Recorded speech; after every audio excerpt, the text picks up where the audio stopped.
तो सभी छात्रों को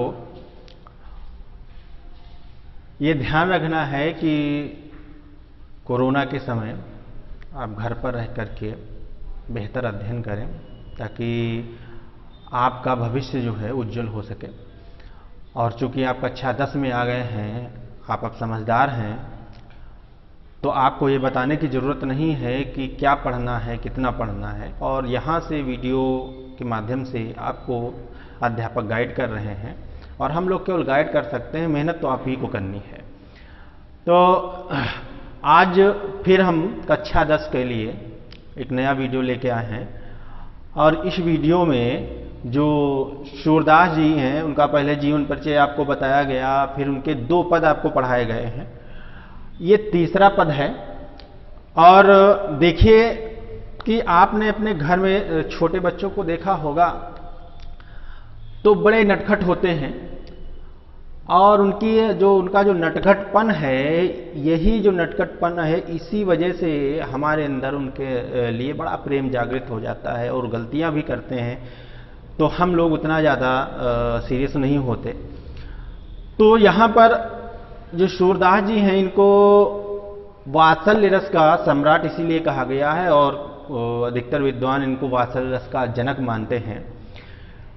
और लोग कहते हैं कि ये अंधे थे, तो हमारे हिसाब से तो अंधे नहीं हैं और अगर आप भी सोचे तो अंधे नहीं हैं, क्योंकि यहाँ पर जो उन्होंने कहा भगवान श्री कृष्ण की बाल लीलाओं का जो वर्णन किया है, इसी में अभी देखेंगे आप, तो कोई अंधा व्यक्ति भाई जिसने देखा ही नहीं कि बच्चा कैसे किलकारियां मारता है, बच्चा कैसे आंगन में दौड़ा दौड़ा फिरता है, बच्चा कैसे दांत दिखाता है, इस प्रकार की जो चेष्टाएं हैं, इस प्रकार के जो क्रियाकलाप हैं, जो व्यवहार हैं, वो कोई साधारण व्यक्ति जिसने देखा नहीं है उसका इतना अच्छा वर्णन नहीं कर सकता। तो ये माना जाएगा कि ये बाद में अंधे हुए होंगे। तो आप इनका तीसरा पद पढ़ेंगे। तीसरा है, ये तीसरा पद है सूरदास के पद शीर्षक से। देखिए वात्सल्य रस का बड़ा सुंदर उदाहरण है। कह किलकत कान घुटुरवन आवत। किलकत किलकारियां मारते हुए, कान भगवान श्री कृष्ण, घुटुरवन घुटनों के बल, बच्चा जब खड़ा होकर नहीं चल पाता तो घुटनों के बल दौड़ता है, तो घुटुरवन घुटनों के बल आवत आ रहे हैं। तो नंद बाबा का जो आंगन है उसमें भगवान श्री कृष्ण विभिन्न प्रकार की चेष्टाएं कर रहे हैं, क्रीडाएं कर रहे हैं, बाल लीलाएं कर रहे हैं। तो उसी संबंध में सूरदास जी कहते हैं कि भगवान श्री कृष्ण किलकारियां मारते हुए, घुटनों के बल दौड़ते हुए आ रहे हैं। और मणिमय कनक नंद कै आंगन बिंब पकड़ी व्यवधाव। देखिए क्या चेष्टा कर रहे हैं। पहली चेष्टा देखिए उनकी, श्री कृष्ण भगवान की क्या चेष्टा है। पहली सुंदर सी चेष्टा है, मणिमय कनक, मणियों से और सोने से, स्वर्ण से, कनक माने स्वर्ण, मणिमय माने मणि, तो सोने और मणियों से बने हुए, सोने और मणियों से बने हुए नंद के आंगन, नंद बाबा के आंगन में बिंब अपनी परछाई को पकड़िबे धावत, पकड़ने के लिए दौड़ रहे हैं। यानी वो घुटनों के बल चल रहे हैं, घुटनों के बल चलते हुए आगे उनकी परछाई पड़ रही है, तो उस परछाई को पकड़ना चाहते हैं और जानते हैं कि हमारी परछाई हमारे साथ साथ चलती है। तो वो जितना दौड़ते होंगे आगे अपनी परछाई को पकड़ने के लिए, परछाई भी उतना ही ज्यादा बढ़ जाती होगी। तो इसलिए कह रहे हैं कि मणियों से और सोने से निर्मित जो नंद बाबा का आंगन है, उस नंद बाबा के आंगन में भगवान श्री कृष्ण जो घुटनों के बल चल रहे हैं, उनकी परछाई पड़ रही है और उस परछाई को, बिंब माने परछाई, उस परछाई को पकड़ने के लिए भगवान श्री कृष्ण दौड़ रहे हैं। और कबहु निरखी हरि आप चाह को, चाह माने भी यहाँ परछाई है, तो कभी भगवान श्री हरि माने भगवान श्री कृष्ण अपने आप को देखकर, आप निरखे, अपने आप को ही देखकर, अपनी छाया को ही देखकर कर सो पकड़न चाहत, हाथ से उसे पकड़ना चाहते। कर माने हाथ, तो उसे हाथ से पकड़ना चाहते। कभी कभी भगवान श्री कृष्ण अपनी ही छाया को, अपनी ही प्रतिबिंब को, अपनी ही प्रतिछाया को हाथ से पकड़ना चाहते हैं। और किलक हसत राजत द्वय दतियां पुनि पुनि तिहि अवगाहत। किलक, जब वो किलकारियां मारते हैं तो किलकारियां मारते हुए उनके दो आगे के दांत, दूध के दांत जमे हुए हैं, दो आगे के दांत चमक उठते हैं। छोटे बच्चों के आगे के दांत यहाँ जमते हैं। तो जब वो किलकारियां मारते हैं तो किलकारियां मारते हुए हंसते हैं तो उनके आगे की जो दो दांत हैं, दो दतियां जो दो दांत हैं, वो राजत बड़े सुशोभित होते हैं, बड़े सुंदर लग रहे हैं। और पुनि पुनि तिहि अवगाहत, और बार बार वो दांत दिखाते हैं। बार बार, पुनि पुनि माने बार बार, तो बार बार वो अपने दांत दिखाते हैं। और देखिए क्या कह रहे हैं कि कनक भूमि पर करपग छाया यह उपमा इक राजत। तो कनक भूमि, आपको पहले भी बताया मणिमय कनक नंद के आंगन, तो कनक भूमि पर, तो जो नंद बाबा का आंगन है वो सोने से और मड़ियों से निर्मित है। तो सोने और मड़ियों से निर्मित उस आंगन में, उस भूमि पर करपग छाया, जो भगवान श्री कृष्ण के हाथ और पैरों की छाया पड़ रही है, उसको देखकर मेरे मन में एक उत्प्रेक्षा जागृत हो रही है, उपमा सुशोभित हो रही है। किसके मन में? सूरदास जी के। तो सूरदास जी कहते हैं कि जो मणिमय कनक से या सोने से निर्मित जो भूमि है, उस पर पड़ रहे जो हाथ पैरों के प्रतिबिंब है श्री कृष्ण भगवान के, उनको देखकर यह उपमा एक राजत, यहाँ उत्प्रेक्षा अलंकार है, मेरे मन में एक उत्प्रेक्षा, एक कल्पना जागृत हो रही है। क्या कल्पना है? कि करिकरि प्रतिपद प्रतिमन वसुधा कमल बैठकी साजत।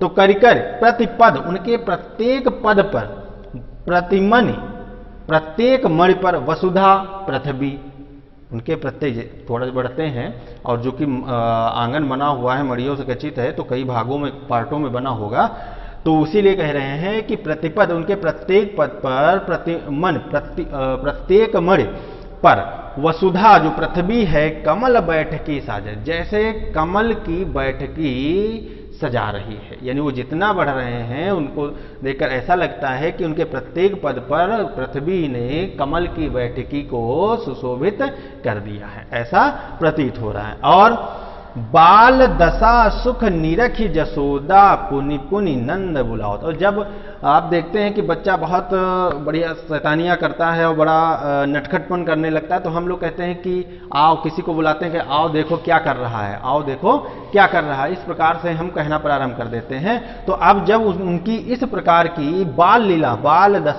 बाल दशा को देखकर जो माता यशोदा हैं उनको बड़ा आनंद प्राप्त होता है। और उस आनंद को दिखाने के लिए पुनि पुनि नंद बुलाओ, बार बार नंद बाबा को बुलाती है, बार बार नंद बाबा को बुलाती हैं कि देखो हमारा बच्चा किस प्रकार से किलकारियां मारता हुआ खेल रहा है। और अचरा तर लय ढाकी सूर के प्रभु को दूध पियाओ। और आप एक बात और जानते हैं कि माताएं जो है अपने बच्चे के प्रति बड़ा सतर्क रहती हैं, और वो दूध जो पिलाती हैं वो आंचल के नीचे ढक के पिलाती हैं, ताकि उसको कोई नजर ना लग जाए, दूध न छोड़ दे कहीं पर।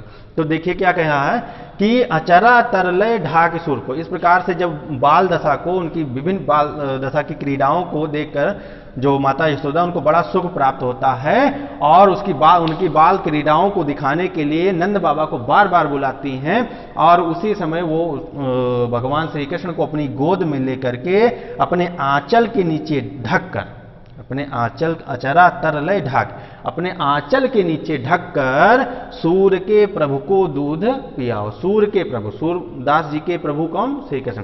तो श्री कृष्ण भगवान को दूध पिलाती है, श्री कृष्ण भगवान को दूध पिला रही हैं। तो आप समझ गए होंगे। फिर से एक बार एक सरसरी निगाह से आप फिर से देख लेंगे कि नंद बाबा के आंगन में जो भगवान श्री कृष्ण हैं वो विभिन्न प्रकार की क्रीड़ाएं कर रहे हैं। उन क्रीड़ाओं का वर्णन करते हुए सूरदास जी कहते हैं कि भगवान श्री कृष्ण किलकारियां मारते हुए घुटनों के बल चले आ रहे हैं, और नंद बाबा के मड़ियों से बने हुए, मड़ियों और सोने से बने हुए आंगन में अपने बिंब को पकड़ने के लिए, अपनी परछाई को पकड़ने के लिए दौड़ रहे हैं। कभी भगवान श्री कृष्ण अपनी ही छाया को देखकर उसे हाथ से पकड़ना चाहते हैं, और जब वो किलकारियां मारते तो जो उनके दो आगे के दांत हैं वो बड़े ही राजत माने होता सुशोभित होना, बड़े ही सुशोभित होते हैं, और उनको बार बार दिखाते, पुनि पुनि तिहि अवगाहत, उनको वो बार बार दिखाते हैं, वो दांत बार बार दांत खींच काटते हैं, दांत दिखाते हैं। और कनक भूमि पर करपग छाया यह उपमा एक राजत, और कनक भूमि व स्वर्ण से निर्मित जो नंद बाबा का आंगन है, उस भूमि पर उनके हाथ पैरों की, श्री कृष्ण भगवान के हाथ पैरों की जो छाया पड़ रही है, उसको देख करके सूरदास जी कहते हैं हमारे अंदर एक उत्प्रेक्षा जागृत हो रही है। और उस उत्प्रेक्षा क्या है, कह रहे हैं कि करिकर प्रतिपद प्रतिमन वसुधा, उनके प्रत्येक पद पर वसुधा ने, जो प्रत्येक मणि है उस मणि पर जब वो प्रत्येक पद रखते हैं तो ऐसा लगता है कि वसुधा ने, पृथ्वी ने उनके बैठने के लिए प्रत्येक मणि पर कमल की बैठकी सजा दी है। और इस प्रकार भगवान श्री कृष्ण की बाल दशा को देख करके यशोदा माता को बड़ा सुख प्राप्त होता है और वह उनकी क्रीड़ाओं को दिखाने के लिए बार बार नंद बाबा को बुलाती हैं। और आप जानते हैं कि माताएं अपने बच्चे को नजर न लगे इसलिए आंचल के नीचे ढक करके दूध पिलाती हैं, तो उसी समय वो माता यशोदा जो है उनको उठा लेती हैं अपनी गोद में और उस सूरदास जी के प्रभु यानी श्री कृष्ण भगवान को आंचल के नीचे ढक करके अपना दूध पिलाती हैं। तो ये गेय पद है, ध्यान रखिएगा। भाषा आपको पता ही है, पहले ही बता चुके, ब्रज भाषा है। और यहाँ जो है ये उपमा अलंकार है, उत्प्रेक्षा अलंकार है, अनुप्रास अलंकार की भी है। और अगर रस की बात करें तो वात्सल्य रस है। ये सब आपको काव्य सौंदर्य में लिखना होगा। आज के लिए इतना ही, धन्यवाद।